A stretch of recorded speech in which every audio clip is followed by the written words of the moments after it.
کریم وعلی آلہ و اصحابہ اجمعین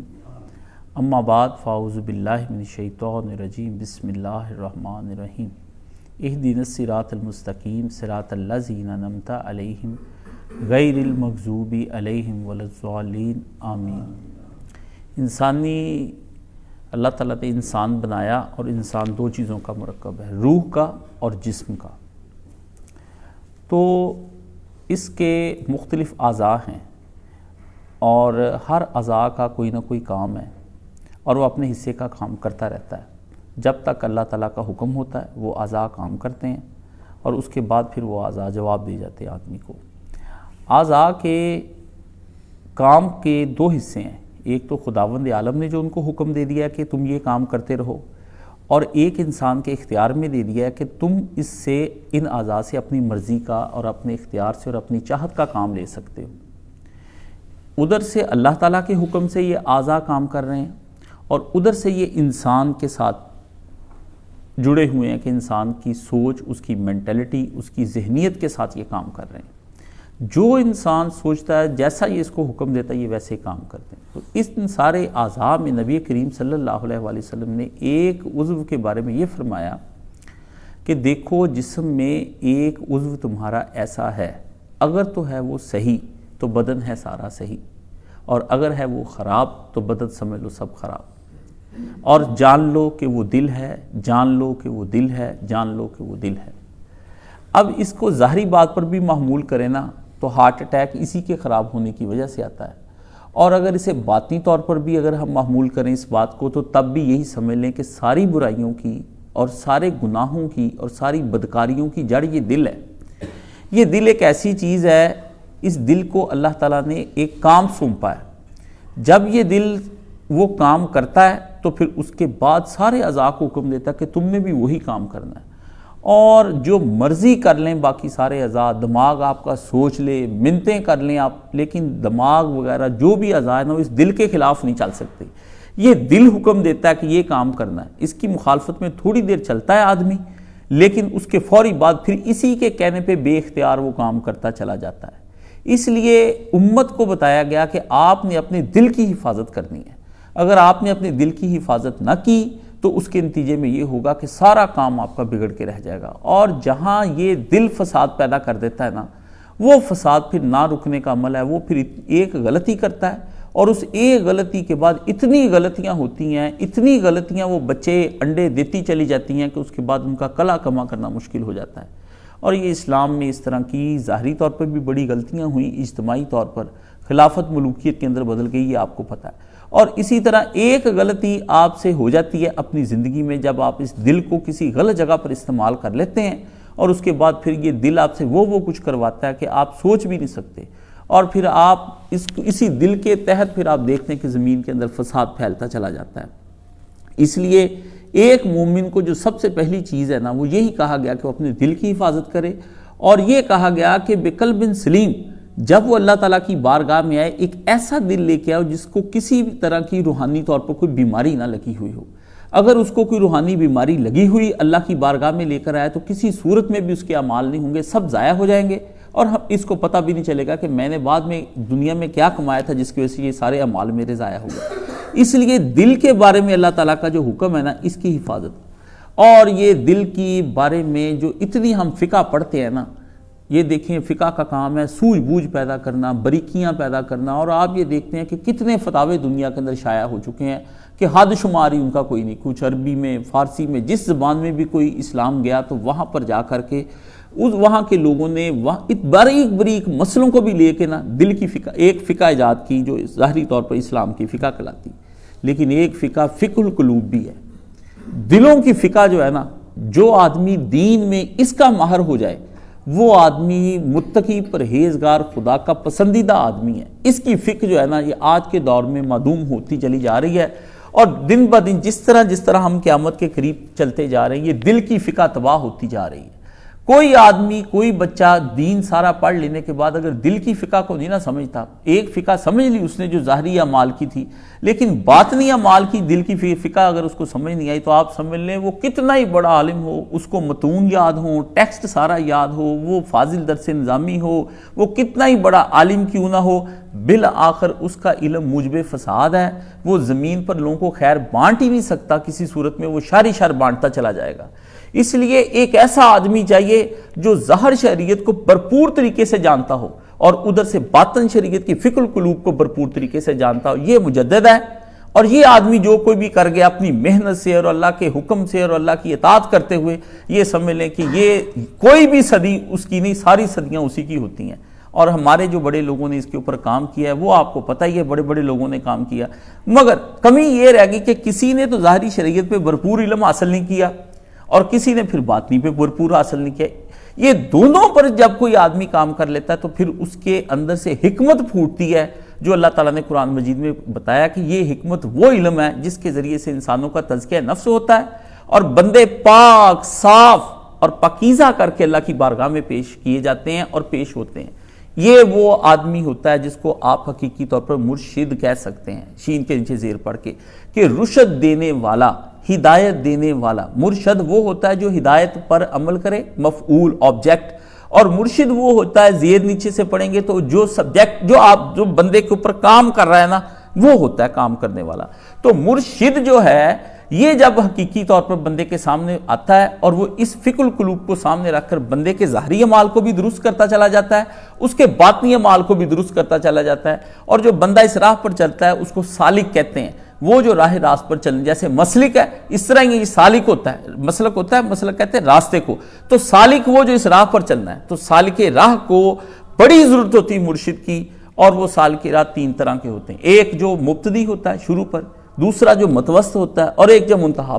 آخر پہ ہوتا ہے جا کے، کہ پہلا ہوتا ہے ابتدائی طور پر، اس کے لیے مرشد کے احکامات اور ہوتے ہیں، جو درمیان میں جا کے متوسط ہو جاتا ہے کہ اب وہ کچھ فاصلہ طے کر چکا ہے تو اس کے لیے احکامات کچھ اور ہیں، اور اس کے بعد جو انتہا پر جا کر کھڑا ہو جاتا ہے وہ اس کے لیے احکامات ہوا۔ اس لیے نبی کریم صلی اللہ علیہ وآلہ وسلم نے اپنے تمام صحابہ کو یہ دیکھا کہ ابتدائی راستے پر میں نے انہیں کیا حکم دینا ہے، درمیان والے راستے پر کیا حکم دینا ہے، آخری پہ کیا حکم دینا ہے۔ اس لیے لوگ بعض اوقات سمجھ لیتے ہیں نبی علیہ الصلوۃ والسلام کی گفتگو میں یا آپ کی باتوں کے اندر یا حدیث کے اندر تضاد ہے، وہ تضاد نہیں، وہ بندہ دیکھ کر نبی علیہ الصلوۃ والسلام فیصلہ کرتے۔ بندہ آیا، اس نے کہا سب سے اچھی چیز کون سی ہے میرے لیے؟ فرمایا والدین کی خدمت کر۔ دوسرا آیا، فرمایا جہاد کر۔ تیسرے کو کہا نہیں تو گھر رہ کے اپنی نمازیں ادا کیا کر۔ یعنی ہر بندے، ایک آیا اس کو کہا روزے رکھا کر۔ ہر بندے کو الگ الگ نبی علیہ الصلوۃ والسلام نے جو حکم دیے ہیں وہ اس کی ظاہری حالت کو دیکھ کر کے، اس کی باطنی حالت کو پہچان کر کے، ڈسکشن کرنے کے بعد، اور کچھ تو ڈسکشن کی ضرورت ہی نہیں پڑی، وہ آیا اور اس نے سوال کیا اور وہ واپس چلا گیا۔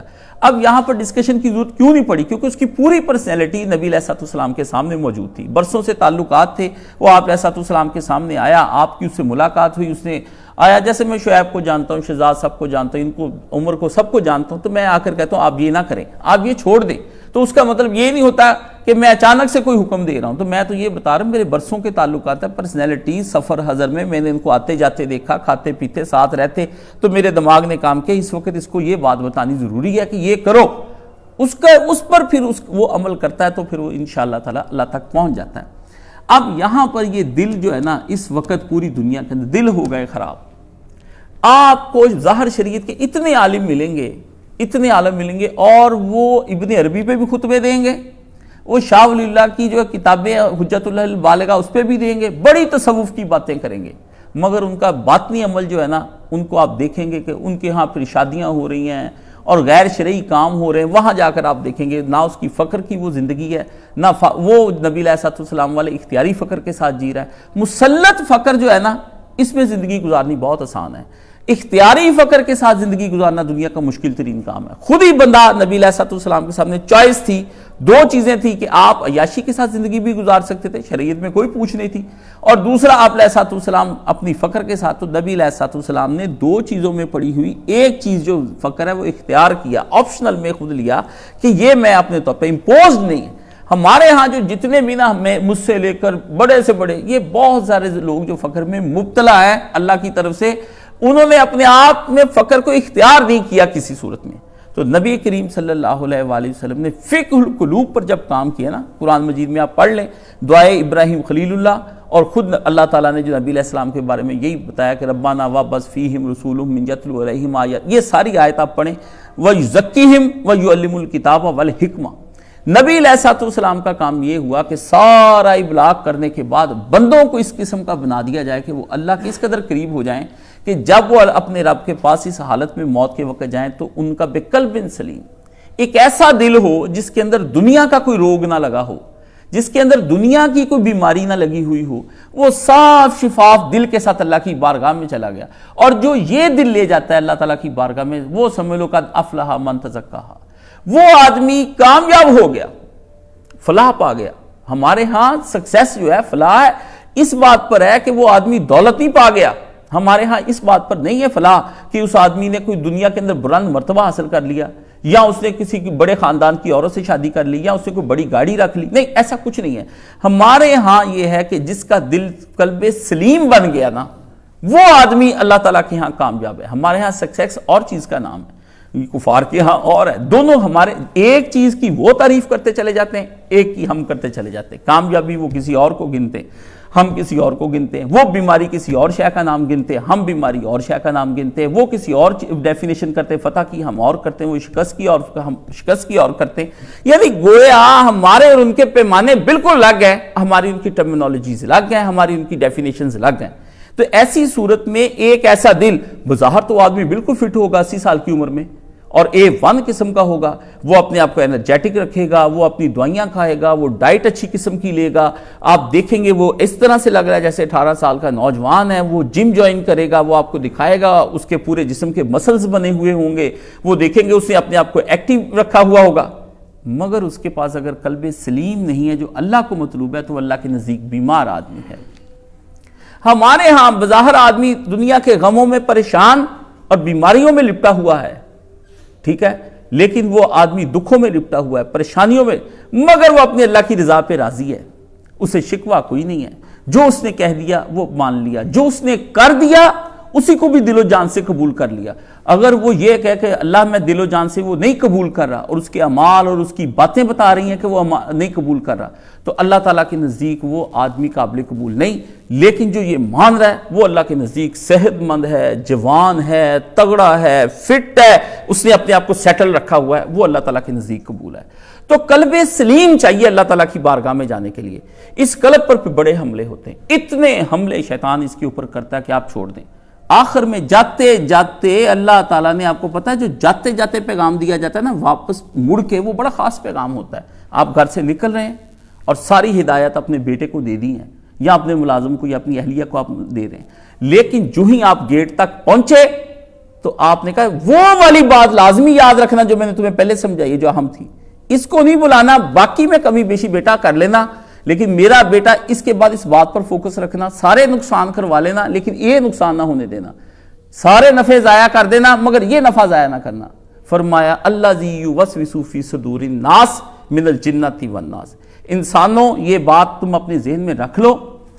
کہ پھر دلوں پر حملہ ہوگا، اور خناس ایک دفعہ نہیں ہوگا، فرمایا وہ ہٹ ہٹ کر حملہ کرے گا، حملہ کرے گا پھر ہٹ کر آ کر کرے گا، پھر حملہ کرے گا پھر آئے گا چلا جائے گا، آپ کو لگا دل پاک ہو گیا، لیکن پھر وہ گھوم گھام کے ایک ایسی جگہ سے نقب لگانے کی کوشش کرے گا جہاں پر آپ ہکے بکے رہ جائیں گے کہ یہاں سے بھی نقب لگ سکتی تھی، آپ کو پتہ بھی نہیں لگے گا کہ راتوں رات نہیں دن دہاڑے ڈاکہ پڑے گا، اور اتنی صفائی کے ساتھ پڑے گا کہ آپ جب جیب میں پیسے نکالنے کے لیے حشر کے دن نکالیں گے نا تو جیب نیچے سے آپ کو کٹی ہوئی ملے گی کہ میری تو جیب کٹ گئی دنیا کے اندر ہی، یہ میں کیا لے کر دنیا کے اندر۔ یہ وہ آدمی جس کو اللہ کے نبی صلی اللہ علیہ وآلہ وسلم نے فرمایا کہ یہ مفلس ترین آدمی ہوگا قیامت کے دن، اور دنیا میں اس نے یہی سوچا ہوگا کہ میرے پاس عمرے ہیں، حج ہیں، زکاتیں ہیں، صدقے ہیں، خیرات ہے، جہاد ہے، نمازیں ہیں، نوافل ہیں، روزے رکھے، قرآن مجید کی تلاوت کی، دنیا میں لوگوں کے کام آیا،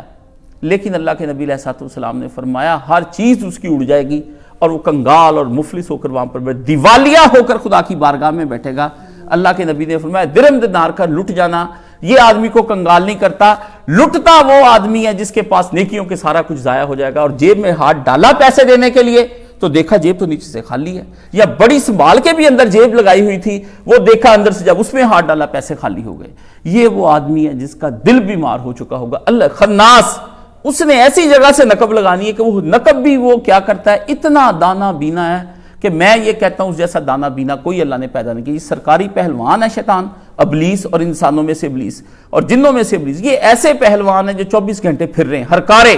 پھر رہے ہیں اور آپ کے گھر کے گرد گرد پھر رہے ہیں۔ دل بیت اللہ ہے، وہ چاہتا ہے بیت اللہ کو کسی طریقے سے لوٹ لیا جائے، تو وہ بیت اللہ کے اندر پڑا ہوا جو سونا ہے نا ایمان کا، نبی علیہ السلام نے اصلی بیت اللہ کا بھی سونا جو تھا وہی رہنے دیا، اس کو نکالا نہیں۔ ایمان کا وہ بیت اللہ کے اندر جو ایمان ہوتا ہے اس کو لوٹ لیتا ہے وہ، اور پھر پتہ نہیں آدمی کو چلتا کہ یہ ڈاکہ کیسے پڑ گیا، مجرم کدھر سے آیا تھا چور میرے گھر میں چوری کرنے کے لیے، راستہ اس نے کون سا اختیار کیا۔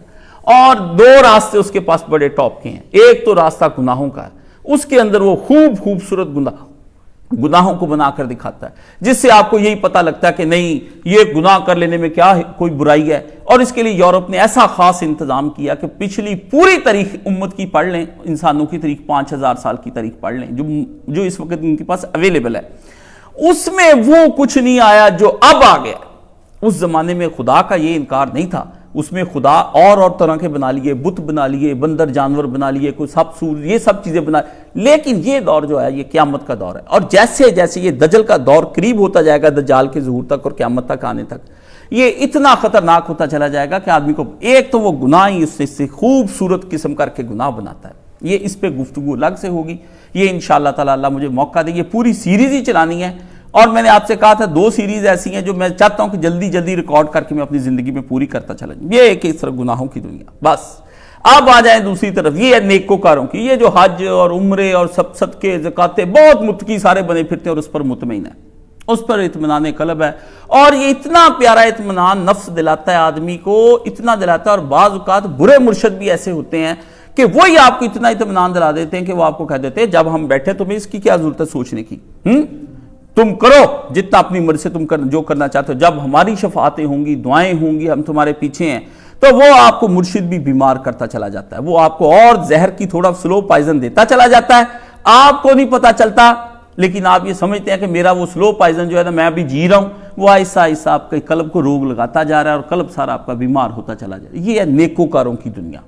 ادھر ہے بدکاروں کی دنیا، ادھر نیکوکار کی کشتی بھی ڈوب رہی ہے، لیکن اس کشتی کا احساس نہیں ہوتا نیکوکاروں کو کہ ہماری کشتی تو ڈوب رہی ہے، اور بدکاروں کو اس قدر لذت ہوتی کہ ان کو لذت کی وجہ سے نہیں پتا چلتا کہ ہماری لذت کی وجہ سے کہ ہم ڈوب رہے ہیں۔ جیسے شرابی کو پتا نہیں چلتا، وہ شراب پہ شراب پیتا چلا جاتا ہے، زنا بھی کرتا ہے، اس سارے ڈیوریشن میں اس کو کوئی پتا نہیں ہوتا یہ گناہ ہے، وہ بڑے آرام سے لذت لے کر کرتا رہتا ہے، یہ لذت کی وجہ سے ڈوبتا چلا جا رہا ہے، وہ اپنے گناہ نیکی کے نشے میں ڈوبتا چلا جا رہا ہے۔ اور اس طرح دونوں کی کشتیاں جب حشر کے دن جائیں گی نا، دونوں سوراخ شدہ، ڈوبی ہوئی، غرق شدہ، برباد شدہ خدا کی بارگاہ میں پہنچیں گی۔ اس لیے حضرت عمر فاروق رضی اللہ تعالیٰ عنہ نے فرمایا کہ 1000 آدمی کی لائن لگی ہوگی، 999 جو جہنم میں چلے جاتے ہوں گے اور ایک آدمی جنت کی طرف جا رہا ہوا۔ اتنا سخت 50,000 برس کا دن ہے۔ یہ میں مولانا مرحوم کے پاس ایک دفعہ بیٹھا تو میں نے یہ شفاعت کے مسئلے کے بارے میں اور بڑی باتیں کی اور اس طرح سے کی کہ تیسرا گروپ بھی کوئی بتائے نا جن کے بارے میں ہم یہ کہتے ہیں کہ ہم کچھ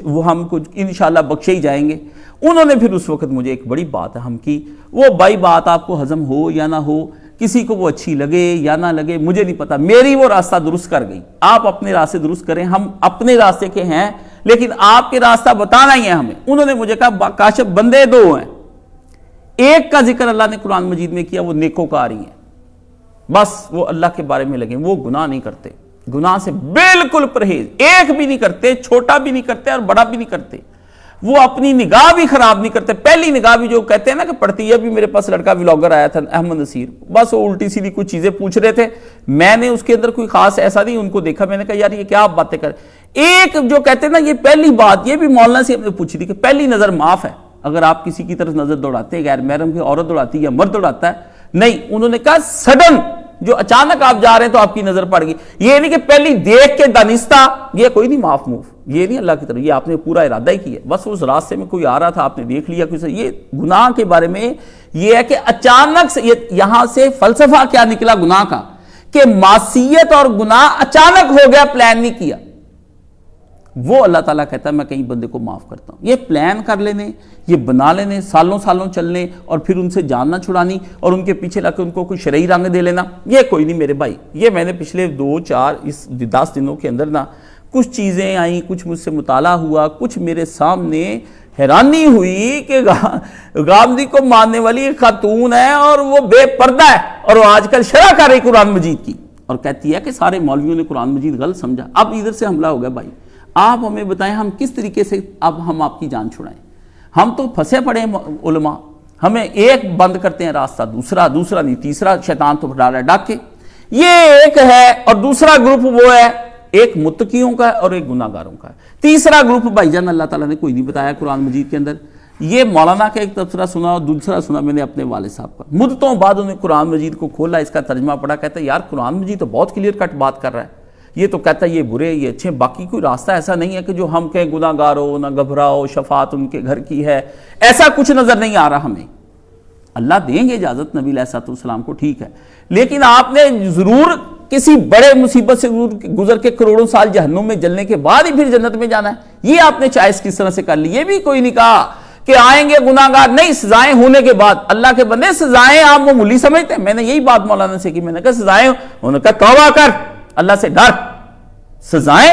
ایک سیکنڈ کی سزا بھی نہیں ہونی چاہیے ہمیں، ایک سیکنڈ کے نینو سیکنڈ ہے نا، اس میں بھی سزا نہیں ہونی چاہیے، اللہ سے پناہ مانگنی چاہیے۔ ایک سیکنڈ کے لیے آپ کو بھڑکتی ہوئی بھٹی کے اندر کوئی بندہ کہے یوں نکال کے ڈال لوں گا تو آپ برداشت کر لیں گے؟ دنیا کی آگ کو 70 گنا زیادہ بڑھی گی۔ اس لیے یہ دل بچانا بڑا لازمی ہو گیا۔ اگر یہ دل نہ بچا، میری طرف سے آپ بیمار پڑیں، جگر جاتا ہے، گردے جاتے ہیں، ہاتھ جاتے ہیں، آنکھیں اندھی ہو جاتی، پاؤں خراب ہو جاتے ہیں، ہاتھ کٹ جاتے ہیں، پاؤں، یہ کچھ نہیں ہوا بھائی، یہ سارا کچھ بحال ہو جانا ہے اور ہمیں مل جانا ہے۔ پر یہ دل شریف جو ہے نا، قلب، جس کے بارے میں اللہ کے نبی نے فرمایا کہ وہ اگر برباد ہو گیا تو سمجھ لو سارا جسم ہی جہنم کے اندر گیا، اور جس نے اپنے آپ نے قلب کو بچا لیا، اللہ کے نبی نے کہا وہ سارے کا سارا جنت میں چلا گیا۔ تو یارو، یا مقلب القلوب ثبت قلبی علی دینک، اس سے بڑی دعا ابھی تک کوئی نہیں آئی۔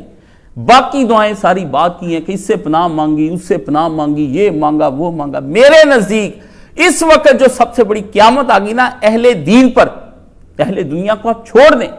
ان کا تو مسئلہ ہی اور ہے نا، ہم اہل دین پر جو قیامت آئی پڑی ہے نا، کسی جماعت کو آپ نکال کر دیکھ لیں، یا مقلب القلوب، سب اپنے دل ہی ہمارے ٹھکانے پہ نہیں رہ گئے۔ اس لیے کبھی ہم فتوے اور بناتے ہیں بھائی بینکاری کے لیے، کبھی ہم اختلاط مرد و زن کے لیے اور بناتے ہیں، موسیقی کے لیے، رقص کے لیے ہم روزانہ ہی مسئلے بدلتے ہیں، مختلف آراء، سارے اہل دین ہی پاؤں سے نکل گئے۔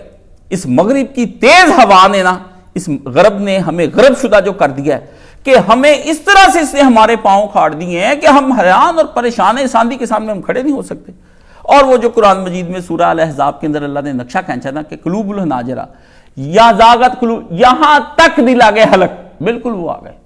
جانیں پھنسی پڑی ہیں ہماری، اور ہمیں سمجھ، نوجوان طبقے تک کچھ نہ پوچھیں کہ میرے سامنے روزانہ دن رات ان کے مسائل آتے ہیں، تو بعض اوقات میں انہیں سمجھانے کی کوشش کرتا ہوں مگر انہیں سمجھ نہیں آتا۔ یہ اتوار جن لوگوں نے مس کیا وہ ان کی اپنی بدقسمتی ہے، لیکن یہ بڑا اچھا اتوار تھا، اس سے اچھا میری زندگی میں کوئی دن نہیں آیا، بہترین دن تھا۔ اس دن لوگوں نے اپنی وہ سوال کیے جو ان کے ذاتی اور انفرادی تھے۔ فقہ پر میں نے پابندی لگا دی کہ کوئی آدمی مجھ سے یہ نہ پوچھے فاتحہ خلف الامام رفع یدین، ختم۔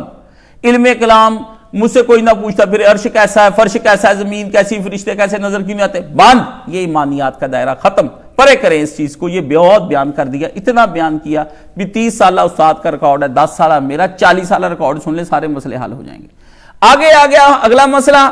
اب میں نے جس سے بھی پوچھا میں نے کہا صرف انفرادی بتانا ہے کہ تمہیں اس وقت کیا مسئلہ ہے، یہ آج کے دور میں تمہیں کوئی اپنے اعمال کرنے میں پریشانی ہو رہی ہے تو وہ کیوں ہو رہی ہے، اور تم اپنی توجہات کسی اور جگہ پہ رکھ رہے تو کیوں رکھ رہے ہو، اور تمہارے دل میں شہوات نے جنم لیا تو کیوں جنم لیا ہے، اور تمہارے دل کے اندر شبہات نے جنم لیا تو کیوں جنم لیا، یہ بات آپ مجھ سے کریں۔ تو اللہ کے فضل سے صبح ہم 9:45 بجے شروع ہوئے ہیں اور شام 5-6 بجے تک یہی کام ہوتا رہا ہے۔ اللہ نے مجھے بھی نہیں تھکنے دیا، بندے بھی نہیں تھکے، کام بڑا اچھا ہوا ہے اور دل کو بڑا اطمینان ہوا، مزید سوال کرنی ہم نے کسی کو کرنے دیا۔ اب یہی کام بڑھا، میں نے اس میں محسوس کیا کہ قلب بیمار ہو گیا سارا، اور قلب کی فقہ اگر تم نے نہ بیان کی اپنی زندگی کے اندر، اور علماء نے کتابیں لکھی ہیں اس کے اوپر، میں بھی انہی سے پڑھ کر آپ لوگوں کو بتاتا ہوں، یہ نہیں کہ میرے اپنے اندر کوئی چیز ہے، لیکن یہ ہو جاتا ہے میں اسے آسان کرتا ہوں، نرم کرتا ہوں، ملائم کرتا ہوں. جیسے کہ بچے کو سیری لیک پڑھا دیا جاتا ہے نا، اسی طرح سمجھ لیں کہ میں سیری لیک، میرے پاس کوئی نئی چیز ایسی نہیں ہوتی. یا میں نے مولانا کا خطبہ سنا ہوا ہوتا ہے، یا میں نے کوئی کتاب ہی پڑھی ہوتی ہے، یا میں نے تفسیر سے کوئی چیز لی ہوتی انہی میں سے ہیں. بس یہ ہے کہ اس کی ترتیب یا انداز بیاں اور طریقے سے بنا کے آپ کو ہم دے دیتے ہیں. یہ مجھے اعتراف کرنا چاہیے. اگر میں یہ اعتراف نہ کروں اور میں کہوں الگ سے میں کوئی کام کر رہا ہوں، تو میں امت کے اندر تجدد پسند ایک نئی شے لے کر آنے والا ہوں، جس سے مجھے اللہ مامون اور محفوظ فرمائے. کوئی بدعتی کام کرنے والا ہوں کہ جو میں نئی بدعت ایجاد کر رہا ہوں، نہیں. کام وہی ہے جو ہمارے پیارے نبی صلی اللہ علیہ وآلہ وسلم کر گئے. انہی کی باتوں کو رپیٹ کرنا ہے اور آپ کو بتانا ہے. تو میرے بھائی یہاں فکر القلوب کا مسئلہ ہے، مسئلے دونوں کے حل کرنے ہیں. وہ بندہ جو گناہوں میں لتھڑ گیا اور اس کو دنیا کے اندر سرور اور مزہ اور لذت آ رہی ہے اپنی دنیا کے کاموں میں، خدا نے جو اس کے ذمہ کام لگائے تھے وہ بالکل ہی بھول گیا ان کاموں کو اور اپنی مرضی میں زندگی. اور وہ لوگ جو دینی کام کر کے بڑے مطمئن ہو کر بیٹھے ہوئے ہیں کہ نہیں ہم یہ کام کر رہے ہیں نا، نمازیں پڑھ رہے ہیں، روزے رکھ رہے ہیں، یہ سارا کام چل ہی رہا ہے انشاءاللہ تعالی. یہ ادھر سے کو یہ آ گیا. اس کے بعد آ جاتی ہیں اس کے اندر جو میں نے گفتگو کرنی ہے وہ ہے حلال شہوتیں. حلال شہوتوں پر بات کرنی ہے. یہ اللہ تعالیٰ نے مجھے ایک موضوع سجایا ہے کہ اس موضوع پر بات کرو. بربادی کس طرح سے نیک لوگوں کی آ رہی ہے. وہ حرام شہوتوں میں مبتلا ہیں. یہ جتنے بھی ہمارے نیکوکار ہیں یہ حلال شہوتوں میں مبتلا ہیں. یہ شہوتیں یہ بھی اس کا اینڈ بھی جہنم میں ہے اور اس کا اینڈ بھی جہنم ہے. دونوں جہنم ہے. مگر یہ نیکوکار یہ سمجھتے پھرتے ہیں کہ نہیں یہ سارا کچھ حلال ہے، دکھائیں شریعت میں کہاں پر ہے، دکھائیں ہمیں اس کی نص کہاں پر ہے، آپ دکھائیں نا کہاں منع ہے. یہ باتیں وہ ہم سے کرتے ہیں. اور ایک طرف وہ اپنی دنیا کو جس طرح سے سنوار رہے ہیں اور جو جیسی غفلت وہ برت رہے ہیں کہ دین کے اوپر اس وقت قیامت آئی ہوئی ہے، اور وہ اپنی حلال شہوتوں کے اندر اس طرح مگن ہے کہ وہ اس طرح حرام والے بھی مگن نہیں ہیں جتنے یہ حلال والے مگن ہیں. اور اس کو انہوں نے سارا اسلام کے اتنے ورژن نکال لیے. میں نے 53 ورژن نکالے. میں نے ابھی میرے پاس لکھے پڑے 53 قسم کا اسلام ہے جس وقت مسلمان مان رہے ہیں، اور اس کی وجہ سے پوری دنیا میں وہ غافل بھی ہیں اور اپنے رب سے دور بھی ہیں. مجھے اللہ تعالیٰ یہ توفیق عطا فرمائے کہ مجھے اللہ تعالیٰ اس پر بات کرنے کی توفیق عطا فرمائے. میں اپنی اور آپ کی کوئی راہ سیدھی کر جاؤں اور کسی کے لیے مشعل راہ بن جاؤں، اور میری ذریعے سے ہزاروں نہیں، لاکھوں نہیں، کروڑوں لوگوں کو اللہ تعالیٰ فیض یاب کرے. ان سب کی وجہ سے اللہ تعالیٰ میری بھی مغفرت فرما دے. میری ہمت اور قوت کے لیے دعا کریں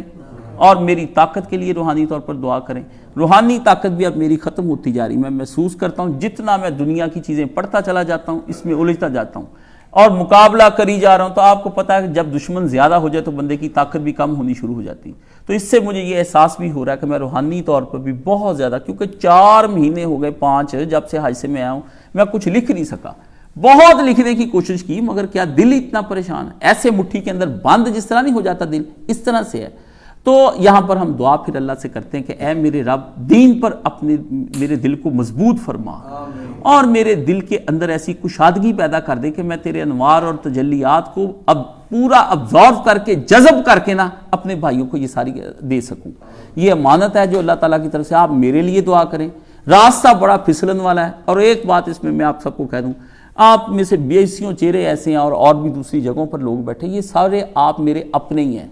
اور میں بھی ہوں، میرے اپنے بہن بھائی بھی ہیں. میں سب کو جب کسی نہ کسی چیز میں مبتلا پاتا ہوں نا تو سمجھ لے وہ ایک ایک گروہ کے گناہ میں مبتلا پاتا ہوں. فرض کریں جیسے میں کہتا ہوں شرک ہے، تو شرک کتنے لوگوں کے اندر مبتلا ہے، ہزاروں لوگ اس کے اندر مبتلا ہیں. بدعت، اب یہ نہ ہو کہ میں بات کروں تو آپ کہیں یہ آپ نے میرا ہی نام لیا ہے. تو اگر آپ کا نام میں نے لیا نہیں، اس کے بغیر ہی آپ اکیلے نہیں ہیں. میں اکیلا کاشف نہیں ہوں.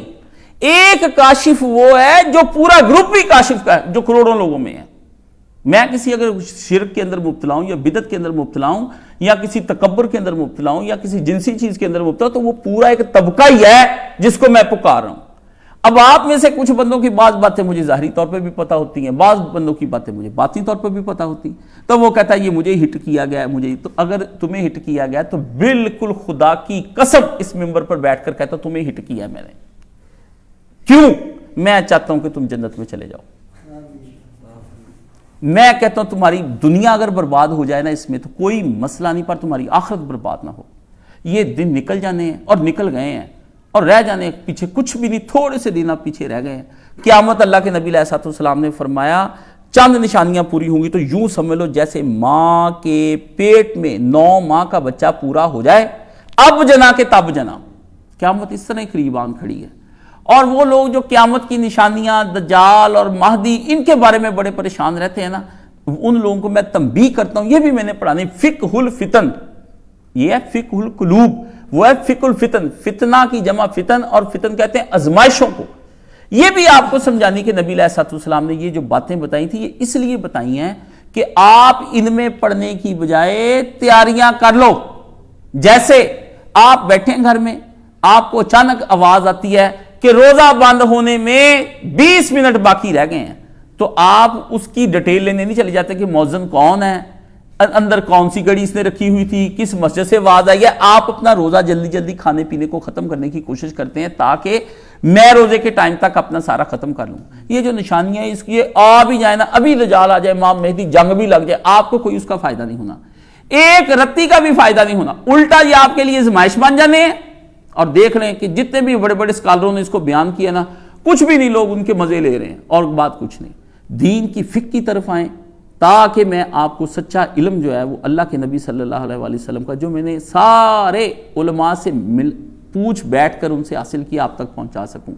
اللہ تعالیٰ مجھے اور آپ کو سلامت رکھے. وآخر دعوانا الحمدللہ رب العالمین.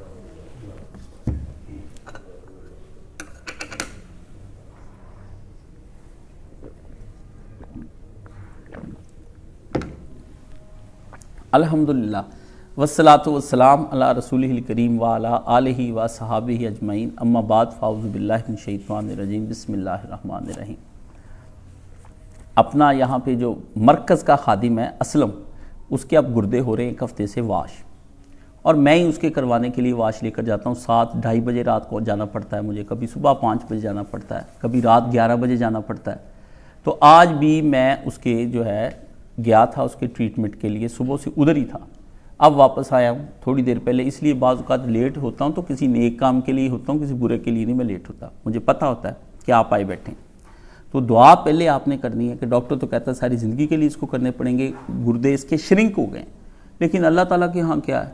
اللہ تعالیٰ سے دعا کریں گے انشاءاللہ تعالیٰ. یہ دیکھیں کہ گردوں کے صفائی ہونے سے اس کو تقریباً 95% اس کے امراض درست ہو گئے 8 دن کے اندر. اب وہ گردے صحیح کم شروع کر دینا اللہ کے لیے کیا ہے. مجھے یاد آتا ہے ہم پی آئی اے میں تھے تو میں نے اپنے وہاں کا ایک بہت بڑا آفیسر تھا، اس سے پوچھا کہ کوئی پائلٹ نے کوئی خاص بات بتائی ہو، تو اس نے کہا کہ ایک دفعہ پی اے کا ایک جہاز تھا، اس کا ایک انجن جو ہے نا بالکل ڈیڈ ہو گیا، آگ لگ گئی، ختم، اور دوسرا چل رہا تھا، دوسرا بھی خرابی پیدا کرنے لگ گیا. تو کہتا وہ جہاز نیچے اتارتے نا وہ کہتا کچھ بھی نہیں میرے سامنے آیا، تو میں نے نا کچھ نہیں کہا،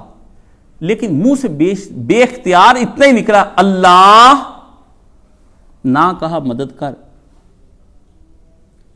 نہ اس نے، اس ایک اللہ میں سارا کچھ تھا. عرش ہل گیا. کہتا وہ جہاز جو ہے نا سٹیبل ہو گیا اور اس نے بڑے طریقے سے اس کو اتار لیا. تو اگر دنیا کی یہ چیزیں جو ہمیں نظر آتی ہیں وہ درست ہو سکتی ہیں بغیر کسی آدمی کی محنت کیے، یہ تو اللہ کے اختیار میں اندر کی چیزیں. تو میں بھی یہاں پہ یہی کہتا ہوں اللہ، بس میرا یہ فرما بردار اور وفادار ملازم ہے اور ایماندار ملازم ہے، اس لیے اس پہ میں اتنی محنت کر رہا ہوں. میں نے آگے بنانا ہے بھائی جان اپنا جامعہ، ٹھیک ہے، میں سمجھتا ہوں جس طرح یہ بنانے میں وہ میرے ساتھ تھا، میرے پیسہ چیزیں محفوظ تھی، سے میری عادات کا پتہ ہے، تو یہ بھی ساتھ کام کر لے. اور آپ یہ دیکھیں کہ ایماندار اتنا ہے کہ کل پرسوں میرے پاس بیٹھ کر کہتا کہ آپ کو میں ایک وصیت کرنے لگا ہوں، میرا جو ادھر گھر ہے نا، آپ نے مرنے کے بعد وہ مرکز کو میرے بھائیوں کو کہہ دیا دے دیں، جامعہ کے لیے کہتا دارالسلام کے لیے وہ سارے پیسے کو 10-20-15 لاکھ ہے وہ آپ لگا دیں. گاؤں کا گھر کتنے کا بک سکتا ہے؟ آپ یہ دیکھیں دل اس کا ایسا کہتا آپ کا مشن پورا ہونا چاہیے. اب بعض اوقات دیکھیں کتنے پڑھے لکھوں کو میری بات سمجھ نہیں آتی اور وہ مجھ سے سوال کرتے ہیں MBA کیا، وہاں میں ڈاکٹر ہوں، میں انجینئر ہوں، میں فلانا ہوں، ہم نے بہت پڑھا ہوا. دیکھیں دماغ کی مینٹلٹی، اور ایک ایسے آدمی کو جس کو میں کہوں نا بھی ٹائم کیا ہو تو وہ صحیح ٹائم نہ بتا سکے، اس کو دارالسلام سمجھ آ گیا. ابو جہل کو باتیں نہیں اللہ کے رسول کی سمجھ آئی، مگر وہ جو تھا نا بالکل بلال حبشی امیہ کا وہ غلام جس نے کہیں سے نہیں پڑھا ہوا تھا اور معاشرے میں اس کو اتنی سمجھ آ گئی کہ اللہ کے نبی نے آسمانوں پر اس کے قدموں کی چاپ سن کر پوچھا جبریل یہ کون چل رہا ہے؟ کس کے قدموں کی چاپ؟ فرمایا اللہ کے رسول یہ بلال کے قدموں کی چاپ ہے جو اوپر آسمانوں پہ سنائی دی ہے. تو اللہ تعالیٰ سے دعا کریں اللہ اس سے صحت کاملہ عاجلہ عطا فرمائے اور اس کے لیے سارے جو بندوبست فرما دے. ایک دوست ہیں عباس، ان کی والدہ وفات پا گئی، بڑے اچھے میرے دوست تھے. اس کی والدہ بھی بڑی تنگ تھی تو اللہ تعالیٰ نے ان کو مرضوں سے نجات دی اور اللہ تعالیٰ انہیں اعلیٰ علیین میں جگہ عطا فرمائے۔ ہمارے یہ بھائی حکیم منور حسین صاحب بیٹھے ہیں، یہ بڑی دیر سے تھے، ان کی اہلیہ وفات پا گئی، انا للہ و انا الیہ راجعون، سب پر انا للہ و انا الیہ راجعون۔ موت کا ایک دن معین ہے، نیند پھر کیوں رات بھر نہیں آتی، یہ ایک دن معین ہے موت کا، یہ سب نے چلے جانا ہے، میں نے بھی چلے، بس بات اتنی ہے کہ ہم تیاری کر لیں جانے کی۔ زندگی کی ساتھی تھیں، رفیق تھیں، اور ان کے ساتھ چل رہی تھی، خدمت میں کمی نہیں چھوڑی، اطاعت میں کمی نہیں چھوڑی، زندگی میں ان کا ساتھ دیا، ہر موقع پر ان کے ساتھ کھڑی رہی۔ اب تنہائی محسوس کریں گے، لیکن ایک بات یاد رکھ لو، قرآن مجید میں اللہ تعالیٰ نے صاف کہہ دیا، جب دو ہوتے ہیں تو تیسرا ان کا اللہ ہوتا ہے، جب تین ہوتے تو چوتھا ان کا اللہ ہوتا ہے، اور جب ایک ہوتا ہے تو پھر بھی دوسرا اس کا اللہ ہوتا ہے۔ اور صدیق کی بات ذہن میں رکھیں کہ نبی علیہ الصلوۃ والسلام نے کیا کہا، لا تحزن ان اللہ معنا، غم نہ کر، اللہ ہمارے ساتھ ہے، اور اللہم ابدلہ دارا خیر دارہ وزوجا خیر زوجہ واہلا خیر اہلہ، اللہ یہاں سے بہتر گھر اور یہاں سے بہتر جو نیک لوگ ہیں ان کے اندر ان کا حشر فرمائے، اور اللہ اس کا حشر مع النبیین والصدیقین والشہداء والصالحین فرمائے۔ اور صرف اس ایک کا نہیں، ہم میں سے جتنے کوئی جا چکے، والدین، بزرگ، بہن بھائی، کوئی احبا اقربا، آدم سے لے کر آج کے دن تک جتنے نیک اور متقی اور قیامت تک، سب کو اللہ مع النبیین والصدیقین والشہداء والصالحین ان کا حشر فرمائے، قبر کو ٹھنڈا اور منور فرمائے، تا حد نگاہ اللہ تعالیٰ وسیع فرمائے، اور اللہ ان کے ساتھ ویسی چشم پوشی فرمائے جیسی کہ وہ ہم اپنے بچوں کے ساتھ چشم پوشی فرماتے ہیں، اور اللہ صرف نظر گناہوں سے معاف فرمائے، اور کوئی گناہ اللہ تعالیٰ اس کا نہ پکڑے، اور اگر ان کے نیک تھی تو درجات میں بلندی فرمائے، کہیں کمی کوتاہی رہ گئی اللہ تعالیٰ اسے معاف فرمائے، اور اللہ تعالیٰ اس کی قبر کو جنت کے باغوں میں سے ایک باغ بنائے، اور جن کو بغیر حساب کتاب کے جنت میں داخل کر دیا جاتا ہے اللہ ان کو ان میں شمار فرمائے۔ یا اللہ تیرے پاس مرحومین آ چکے ہیں تو ان کے ساتھ ایسا معاملہ فرما جیسے ہم اپنے بچوں کے ساتھ معاملہ فرماتے ہیں، یا اللہ وہ تیرے پاس آ چکے ہیں ان کے ساتھ شفقت والا معاملہ فرما، چشم پوشی والا، فضل والا، کرم والا، لطف والا، رحمت والا، برکت والا، یہ معاملہ اللہ تعالیٰ ان کے ساتھ فرما، صرف انہی کے ساتھ نہ فرما، ہم زندوں کے ساتھ بھی یہی معاملہ فرما۔ اللہم اغفر للمومنین والمومنات والمسلمین والمسلمات، اگلا کیا ہے، الاحیاء منہم والاموات، ہم جو زندہ ہیں ہمیں بھی اور جو مر چکے ہیں ان کے ساتھ بھی اللہ یہی معاملہ فرمائے، بیماروں کو شفائے کاملہ عاجلہ عطا فرمائے، قرض داروں کا اللہ تعالیٰ قرض اتار دے، اور جن کے کام میں برکت ختم ہوگی خدا برکت عطا فرما دے، جن کے کاموں میں رکاوٹیں آ گئی اللہ ان کے کاموں میں برکت عطا فرمائے۔ یا اللہ جس بندے نے تیری راہ میں اس معاملے میں دیا اس کو اتنا نواز دے کہ دنیا اور آخرت میں وہ سیر ہو جائے، اور یا اللہ جن لوگوں کی چاہتے تھی نہیں دے سکے اللہ ان کا بھی ان کے اچھے جذبات کو قبول و منظور فرما۔ یا اللہ ہم سب کو اپنے پیارے نبی کی راہ پر رکھ، اللہم اشف کل مریض، اللہم رد کل غریب، اللہم اقض دین کل مدین، اللہم اصلح کل فاسد من امور المسلمین، اللہم انصر الاسلام والمسلمین واخذل الکفرۃ والمشرکین، اللہم انصر من نصر دین محمد صلی اللہ علیہ وسلم واخذل من خذل دین محمد صلی اللہ علیہ وسلم، ان اللہ یامر بالعدل والاحسان وایتاء ذی القربى وینہی عن الفحشاء والمنکر والبغی یعظکم لعلکم تذکرون۔ اس کے بعد میں نے جانا ہے ایک نکاح پر، تو آپ کے پاس بیٹھنے کے لیے فرصت ہی ہوگی، ایک ساتھی آئے ہیں انہوں نے عمرے پہ جانا ہے، صرف ان سے ملوں گا، باقی کو ابھی کے لیے خدا حافظ، اگلے جمعے پھر اب سوال جواب آپ رکھ لیں۔ اللہ آپ کو دنیا اور آخرت میں اس دکھ جو آپ کو آیا ہے اس کو اللہ تعالیٰ اس کا اجر عطا فرمائے، اور مرنے والی کے بعد آپ کو گمراہ نہ کرے، ہدایت پہ ہی رکھے، اور اللہ تعالیٰ سلامت رکھے آپ کو، صفیں سیدھی فرمائے۔